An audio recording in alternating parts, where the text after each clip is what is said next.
How's it going, everybody? We've got another podcast here at the MNC Saatchi Villa with Robin Clarke, the global CEO of MNC Saatchi Sport and Entertainment. Robin, thanks so much for coming on. Thank you very much for having me. So, Robin, want to tell us a little bit about your role at MNC Saatchi and what you guys do? Yeah, sure. So I oversee our total collective business under the banner of Passions and PR, which is our global sport and entertainment business, and also our Talk PR agency in the UK.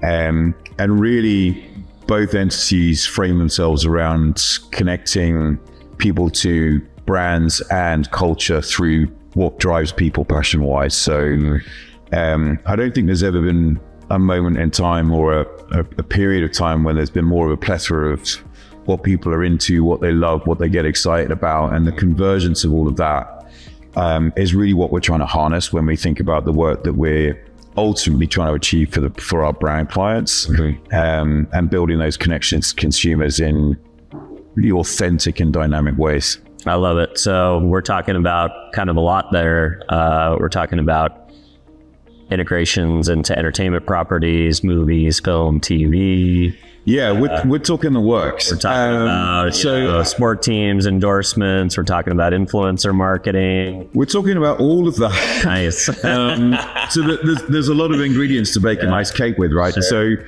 So I think one of the wonderful things that's really starting to punch through in recent times is if you go back a decade or so and then way before that, you had this kind of old framework of sponsorship and actually spots and dots, kind of slap a billboard on spots and dots, slap a billboard, and clients and CMOs saying like, how do we measure this? Like, how many eyeballs saw what I bought? Mm-hmm. And we're now in a time and an era where we're really starting to move away from that. Like, someone is doing that bean counting and making sure that like the right media return is there and that all sits on the right piece of paper. Mm-hmm. But the much more exciting, compelling work that's being done right now is really that shared IP and shared value. And you're seeing it pop up and play in so many different spaces across culture. If I think, and I'll be slightly biased with Lego, who are a client of ours, the work that they've done most recently with their Formula One partnership, but really not a sponsorship as such at all, but something to, again, converge two huge platforms in culture. Whether that be Lego and then Formula One, and all that Formula One is doing to evolve and modernize itself and doing a great job in doing that.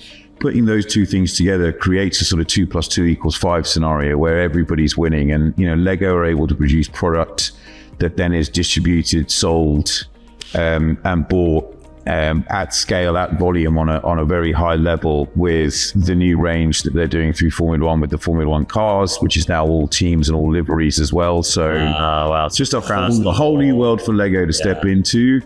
Audience-wise, it's sort of creating that connectivity with Formula One to parents and kids, and kind of that reach out back to parents who might not have picked up Lego for a while but are now doing it because they've got kids. Of course, for Formula One, it's a great entry point into those younger emerging audiences. Get them excited before they age up into... and bring Formula One into the home. Not just through whatever screen it might be on, but actually bring it physically into the home. So that's something I love. Lego are doing much with Nike, which has kind of just got announced the last couple of weeks in terms of first look and feel of what the products are going to be like.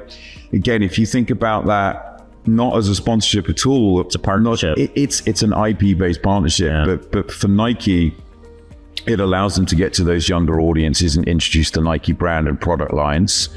It introduces sport to those younger audiences. So it's a wonderful social movement as well, in terms of actually like the mindset of getting into kids and children about actually what sport can play as a role in your lives, and active lifestyle, and all of those good things that we need to be teaching our kids. And then also, more product lines for Lego to go out there with Nike and kind of hit that real edginess of cool. And that's just, I keep thinking about like more stuff like that. But again, what you see with Kool-Aid and Nike, and drops of limited edition sneakers from Kool-Aid and Nike, it's you're seeing a lot of brands realizing the intrinsic value that sits in one brand and how that can translate to the benefit of another, and that crossover between brands. Sometimes almost the more odd the partnership seems at face value, the more exciting it is. Completely. Because it's if there's enough distance between the two brands when you first take a look and it's non-conventional.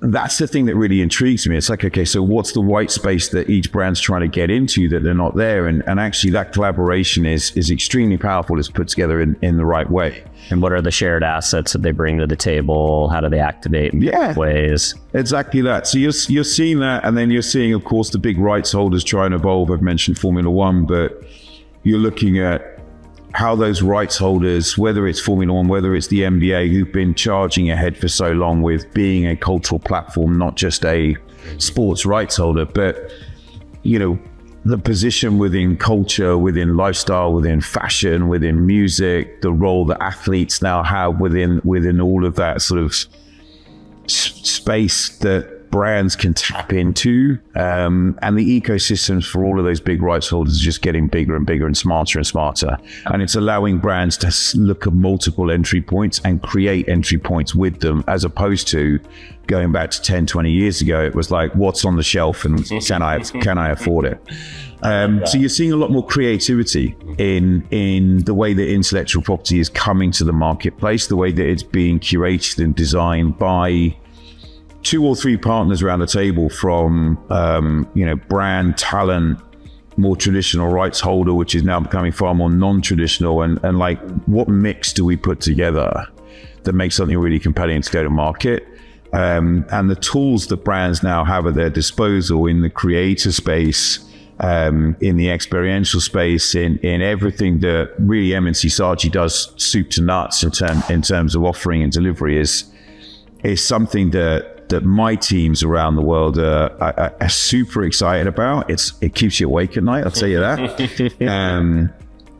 Kind of everybody running a standstill, try and make sure that we know everything that we need to know to take into the next meeting the next day. But I don't think it's ever been more exciting. Yeah, I would agree with you. Just the amounts of ways that brands can interact with entertainment. And I think in a world where, people are opting out of advertising, whether it's through ad blockers or, using VPNs or doing whatever they can to ensure their own privacy, or just paying to skip the ads because they want a user experience that's clean and, they don't see ads.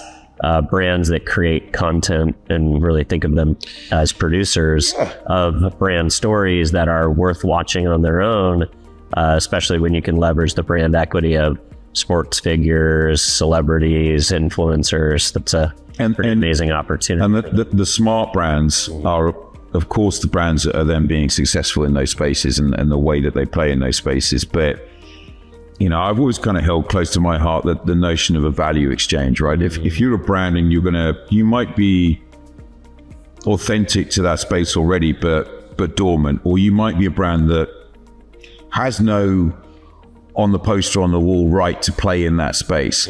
But if you can define, using good data, good insights, really depth of audience understanding, like what role you can play that brings additional value to that experience, that cultural moment, that cultural space, then that's how you get accepted into those environments by communities of people. We produce on a twice yearly basis now a large report around the world, which is called FanCom, and it's the notion that actually fandom's a little bit linear in I'm a fan, you're a fan, and actually if you look at significant amounts of sort of data, what the insights really tell you is that fans these days organize themselves in and around communities. They dip in, dip out, but they also want to be part of the talk track, the evolution of those communities, how they experience what they want to experience. And there's so much rich insight in there that they are telling us to take to our brands and say, like, well, this is what I'd love to see in the spaces that I love. And it comes back to what I said about passions. It's not really for rights holders and IP owners and brands to define those passion spaces. Yeah, for those audiences, and let them mold it and take it in the direction that they're able to take it. Yeah. You know, it's one of the life lessons is to always be a good listener, right? And if you're a good listener, then you tend to become more accurate in the way that you go to market with the work that you're doing, and starting with that and understanding what's happening conversation-wise, behavior-wise, movement-wise in those cultural spaces, platforms, moments, and pressure testing those and making sure that what you're putting together is something that is going to take that community, that audience to where they want to go to in terms of the things that they love. Because they're pretty quick to spit you out, and they'll smell a rat in seconds, not hours or days. And many brands have fallen by the wayside in that. But I think with all the tools that we have at our disposal, we're able to learn quicker. And ultimately we have to, because that's about moving at the speed of culture. And if you don't move at the speed of culture now as a brand, there is only so far down that road you can go. Yeah, I think that's a pretty good place to stop. Robin, thanks so much for coming on. Cheers. Yeah.